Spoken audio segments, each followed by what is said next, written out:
Hi, I'm here with Stasha Carey, and thanks for doing it, Stasia. By the way, thanks for talking to us.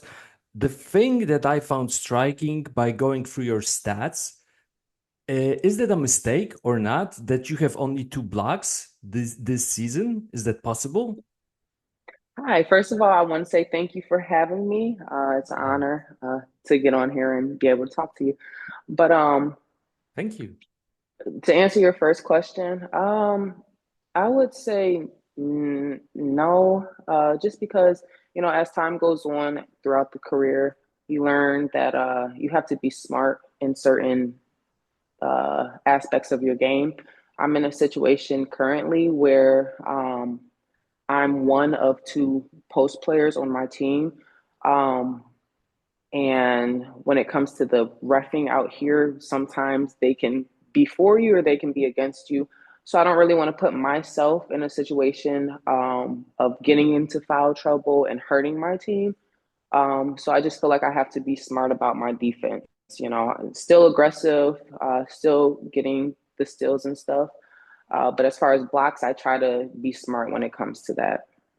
Okay, okay, makes a lot of sense. Because I'm asking that question because in high school and college, like blocks and steals were your diet, and you said that you still get steals. That's true. So, was there a moment in which you decided to become a defender, or is that something that just happened organically, or your coaches put you to it? So I've always grew up being installed with offense and defense. I've had coaches that basically say if you don't play defense, you're not going to play. Um, I think naturally it's just in my nature to play defense on top of being in different programs where defense was a main point. Um, Again, when I'm in the game, I'm not really thinking about, oh, I don't want to play defense or, oh, I just only want to play offense. I enjoy both aspects of being on the court because I feel like a lot of times defense turn leads into offense. Um, so yeah, I it was something that I feel like I was naturally drawn to, but it was also something that was instilled in me. Mm-hmm. Okay. Because going through your highlights, there are a lot of like nasty blocks. They're just Yeah. so impressive. And I wanted to ask, what's your secret to a good block? Is there a secret to blocking a shot? Um, I think it's just about timing, really just if you watch enough film on the team that you're playing or like your opponents, you can kind of see their tendencies.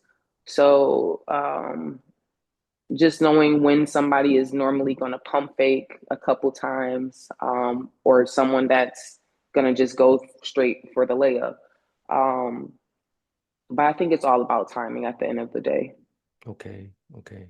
And I'm not really categorizing you as like a solely defensive player because you averaged 19 points and 12 boards as a senior in high school. And I want to ask, were you recruited through AAU or was it playing for Mid Park? Was playing for Mid Park also important? I would say majority of my recruiting came from AAU. Um, Obviously because I was in a high school that had other athletes that were going through the same process that were older than me. They would have coaches come to the game and stuff, and they would look for me as well. I was a little younger at the time, so it wasn't as intense as I got older. But I would say majority of my recruiting came from AAU. Okay.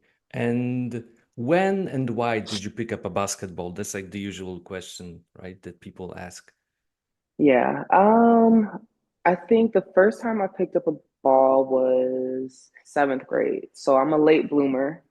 Usually people get started around 5, 6 years old. I didn't start Mhm. until 13, 14.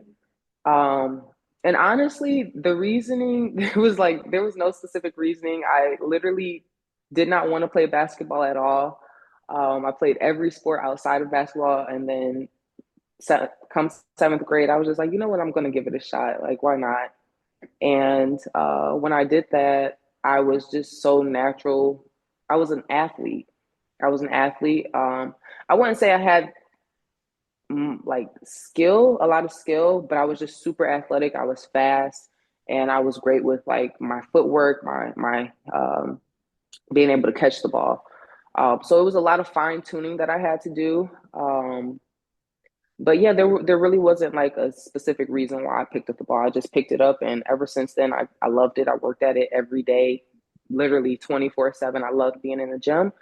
And yeah, and it became something that was like a release for me. Like, if I'm angry, I would go to the gym, or if I'm happy, go to, so it was one of those situations. Yeah, and you can see that energy in some of those blocks that I mentioned. They're just so like awesome. Yeah, Yeah. yeah. Also, you mentioned playing other sports because you also played volleyball in high hmm school. And hmm did it become, well, were there some aspects of volleyball training or playing basketball that later became useful when you became a basketball player? I would say the biggest thing would be footwork, Hmm. one, and timing. And I feel like that's kind of where the blocking comes in because I played at the net as a big, a middle, as a middle. And I think that kind of transferred over to my footwork and my timing when it came to basketball as well. So yeah, for sure. Okay. And what made basketball triumph over volleyball? Um, just because basketball was something that I had started way earlier than volleyball. I loved Really? volleyball. Okay. I Yeah, thought it yeah. was okay, okay. No, so I didn't start volleyball until ninth grade, and Okay. it was the same situation. I was tall, lanky, athletic, um, And the coaches were like, and okay, maybe you should try this sport, right? I Probably. no, I had always wanted to play volleyball. Okay. My seventh grade year, but I kept missing the deadlines. I didn't know that it had started during the summertime, so I would always miss it. And then so finally, I can't exactly remember what happened, but I ended up catching it my ninth grade year, and I don't know. I really loved volleyball. It was like another outlet outside of basketball. And with me playing basketball 24/7, being in the gym, sometimes I needed something outside of basketball. So that was my other go-to. Um, so yeah. Basketball was just always my number one. Volleyball was just something extra to do. Okay. And speaking of numbers, the number 35. Was it hmm always your number? Yeah, and there's really no significant meaning behind it. Okay. My favorite numbers were 3 and 5. And then also, as I started to get into the basketball world, Kevin Durant became my favorite player. So I would always watch him. Everywhere Kevin goes, I go, still to this day.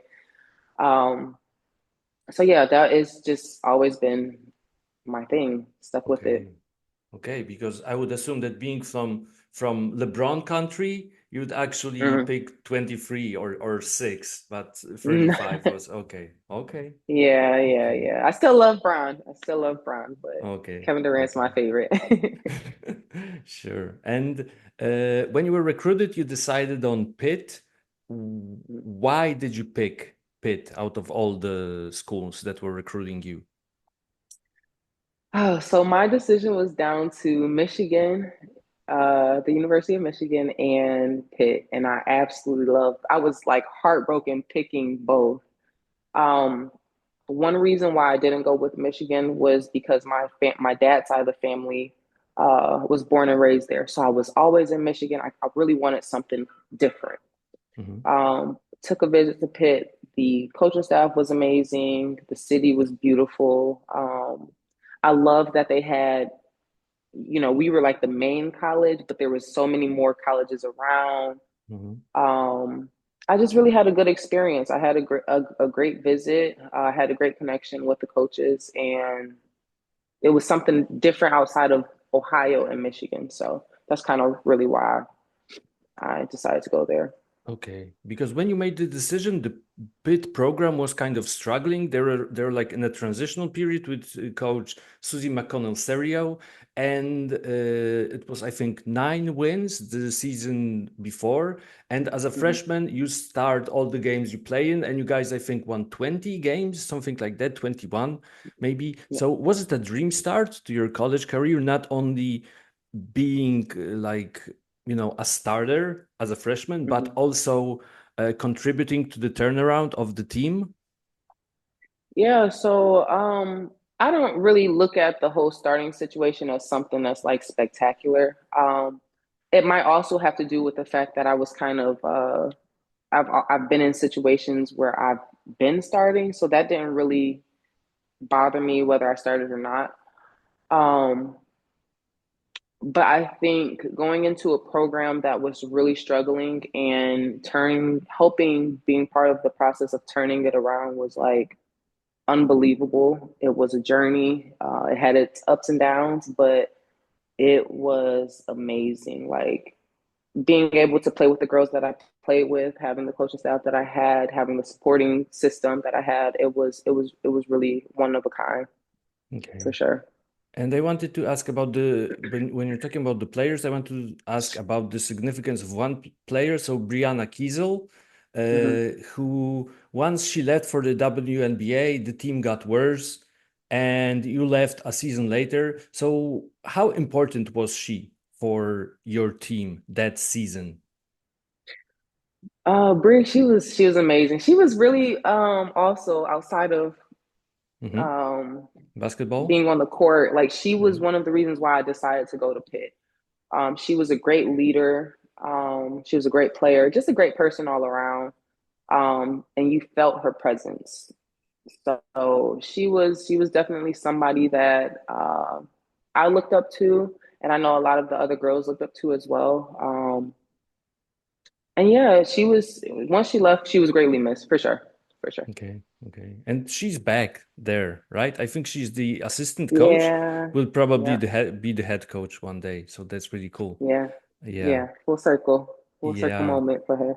So Yeah. you left the team after your sophomore year. Are you a year later, Brenna Wise leaves. So what happened? Um, I left. So for me, I left because I felt like um I wanted my career to go on a different path. And I felt like the best decision for me was to go somewhere else. So that's what I did. It was a hard decision, but it was a well thought and planned out decision for myself. Um, yeah, that's pretty much what happened. There wasn't like something had happened. There wasn't any problems. It was just something that I felt like I needed to do myself. So Mhm. yeah. And and you eventually ended up playing in the Big Ten. So Hmm. originally, if you would go to Michigan, you would play in the Big Ten as well, Big Ten. right? Yeah. Yeah. So how big of a part of your decision was playing in the Big Ten? It was a big decision because I like the fact that I was able. Not only was it a great conference to play in, but we would play in two of my like hometowns, i.e., Michigan and i.e., Ohio State, and Michigan State actually. So three times. Um, so it was a big decision to be able to go back home and see family and have them come to games and stuff. Because when I was in Pitt, I was only 2.5 hours from home. Once I transferred over to Rutgers, I was I think eight or nine maybe by car. So being able just to have family come to the game for those games was an amazing feeling for sure. Hmm. And how big of a part of your decision was playing for coach Vivian Stringer? Oh, it was huge. I was so excited to meet her. We had a great conversation. Um, she's really just an amazing woman, very powerful, speaks life into you, well connected, a teacher. Like she's done so many great things. She's dang, I just lost my train of thought. She's um she's just a great person all around. Like it was an honor to even be in her presence during my recruiting process. So a Hall of Famer, like she's amazing. She's amazing, and it was a big decision for sure. Okay. And obviously you transferred during a different time where you had to sit out a Sit year. out, So what yeah. did you do during that year? How did you handle it, maybe mentally more than physically? Because physically you could take care of your body, but it's the mental aspect that's probably more taxing. So that oh my gosh, I that year we had 6 people transfer into Rutgers. So it wasn't hard at all. Of course, it was annoying because it's like, oh, I want to play. Like I'm practicing all these days and I'm not playing. Like, but I had 6 other people with me, so it was so much easier than maybe somebody else's process might have been. Um, we stayed in the gym. We hung out. When the team went on their trips and stuff, we couldn't go. It was too many of us, and I don't even think we could go anyway during that time period, if I'm not mistaken. But anywho, Yeah, I think um, you can't be with the team. You couldn't be with the yeah, team back then. Yeah. yeah. So, and there was a lot. I just remember there being a lot of away games. So we were always with each other. Our bond was amazing. And it was just like having somebody else to lean on it just made the whole process easier for all Okay. of us, I could say. Yeah. And Yeah. when did you decide to turn pro? Did you always like, was there a moment in which the like realization came that I can be actually a pro? Or was it something that was just a logical extension of what you were doing on the court? Um, I honestly didn't realize how far basketball could take me. Even just as like being in college, I didn't realize like, oh my gosh, as a young person, wow, like basketball really took me to college. Like I'm getting my whole education paid for. Um, I don't think it was until maybe my junior year that I was like, I can actually go a little further with this. And I had a conversation with one of our assistant coaches, Coach Damone.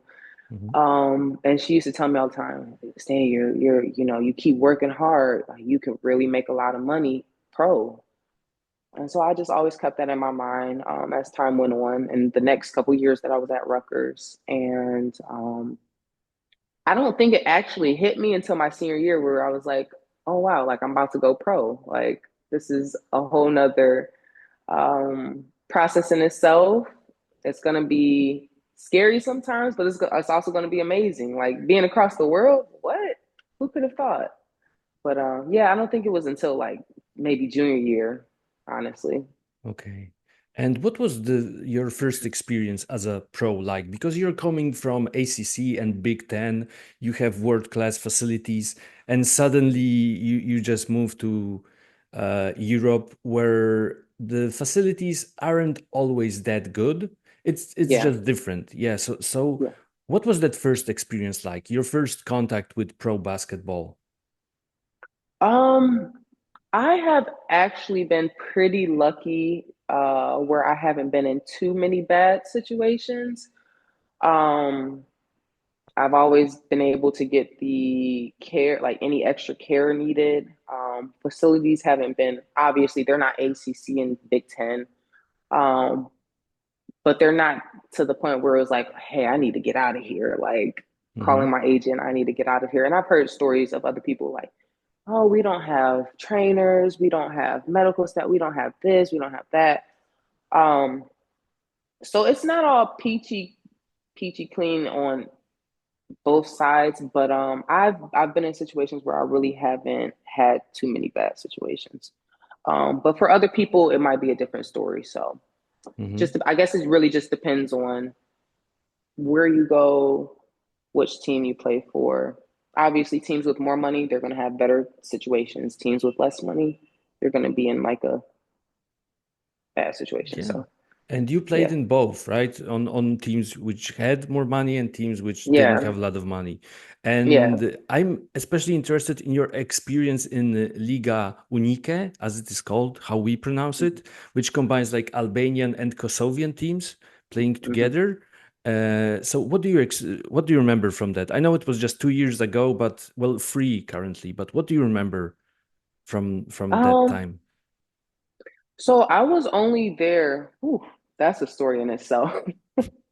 Okay. I was only there originally to visit my then boyfriend. I had left playing in Hungary, which was an amazing league, great team. Um, and I was out visiting him before I was supposed to go home. So I was there with him for about 3 weeks. His Someone on his team was like, "Hey, we have a women's team. Are you interested? You've been here. I see you're working out." Da da da. I'm like, I'm young. I'm like, okay, a check, money, whatever. Let me go play for them.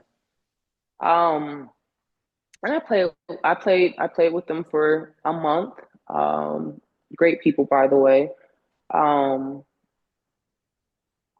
we ended up did we took the championship. I think Yeah, we ended and up you taking were MVP. Yeah, we ended up actually. taking the championship. I got the MVP of that year. Um, yeah, it was an experience. That was my first of two championships that I've gotten. So it was a different experience. It kind of just fell in my hand and I took it, and yeah, that's just kind of how that happened. Okay. Yeah. And what was maybe your most memorable experience in pro basketball? Like what country, what team, either on or off the court? I would say my most memorable experience on the court was winning Winners Cup championship last year with my team in Jerusalem.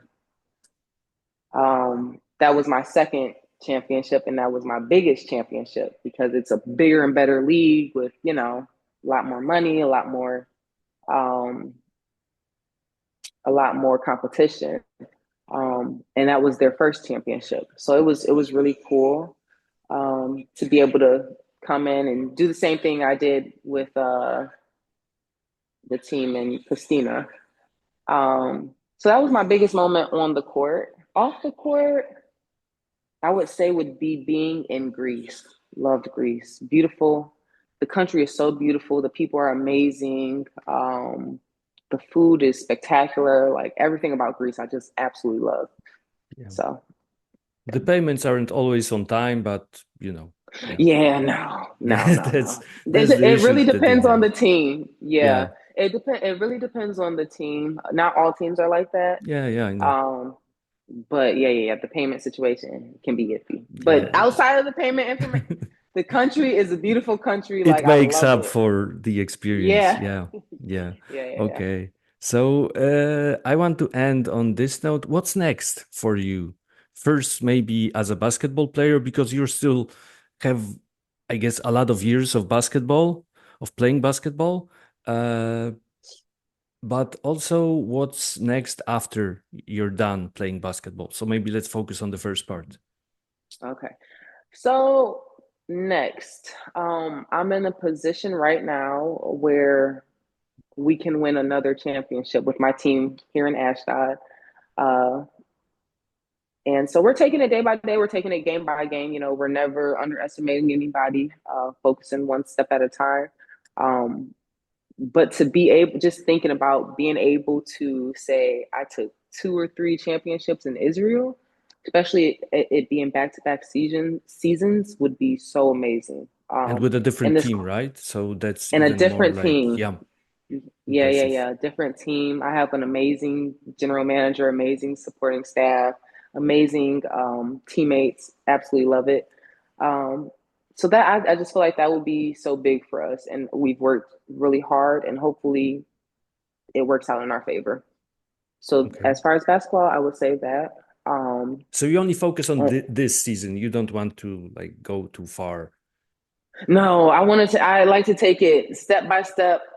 I don't want to look ahead. Once this season is finished, then I can start looking at other things. And Yeah. that's a conversation I have with my agent as well. You know, sometimes he's like, "Hey, I got a call from here, from here." I'm like, let me focus on one thing at a time. You know, I'm glad that you're keeping me in the loop, but I don't want to make any decisions until I'm done with my responsibilities here.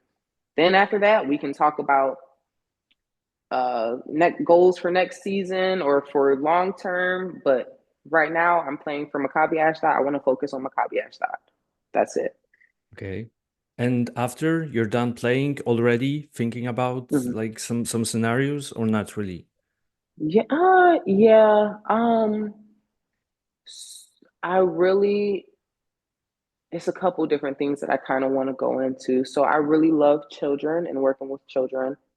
Even though I got my degree in criminal justice, has no correlate. I mean, it can, I Yeah. guess. It can in some way. But I really would like to potentially open up maybe like a daycare, or kids aftercare, something to do with kids for sure. So that's something, you know, I'm still trying to work on and process and figure out which lane I want to take. So yeah, that's about Okay. it. Sounds awesome. Okay, Yeah, thank you so much for doing this, and I hope that you guys win the championship and you become like a back-to-back champion on other I teams. hope so Yeah. too. I hope Yeah. so too. Thank you so Thank much. you so much. Bye. Bye.